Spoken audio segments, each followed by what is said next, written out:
অনেকেই কিন্তু যে কোনো ভর্তা বা বাটা খেতে ভীষণ পছন্দ করেন। আজ আমি চিচিঙ্গার একটা ভর্তা বানিয়ে দেখাবো। এর জন্য আমি একটা চিচিঙ্গা এভাবে পাতলা পাতলা করে কেটে নিয়েছি, আর নিয়েছি 4-5 কোয়া রসুন আর 4-5টি কাঁচা লঙ্কা। এরপর চুলায় কড়াই বসিয়ে এর মধ্যে সব উপকরণ দিয়ে সামান্য পরিমাণে একটু জল দিয়ে ঢাকা দিয়ে একদম মিডিয়াম টু লো হিটে এটাকে একটু শুকনো শুকনো করে ভেজে নেব।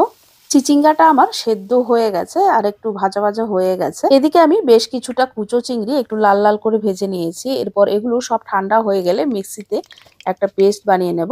অপরদিকে চুলায় কড়াইতে 2 টেবিল স্পুনের মতো সর্ষের তেল ভালো করে গরম করে নিয়ে তার মধ্যে 3-4টে শুকনো লঙ্কা একটু লাল লাল করে ভেজে তুলে নিয়েছি। এরপর বাকি তেলে দুটো মিডিয়াম সাইজের পেঁয়াজ কুচি দিয়ে একটু লাল লাল করে ভেজে নিয়ে এর মধ্যে পেস্ট করে রাখা চিংড়ি আর চিচিঙ্গাটা দিয়ে দিলাম। এবারে এর মধ্যে দিয়ে দেব স্বাদ মতো নুন। আমি এর মধ্যে হলুদের ব্যবহার করব না, আপনারা ইচ্ছে করলে একটু হলুদের গুঁড়োও দিতে পারেন। একটু শুকনো শুকনো হয়ে এলে ভেজে রাখা শুকনো লঙ্কাগুলো এভাবে হাত দিয়ে ভেঙে দিয়ে এরপর অনবরত নেড়ে চেড়ে এটাকে শুকনো শুকনো করে নেব।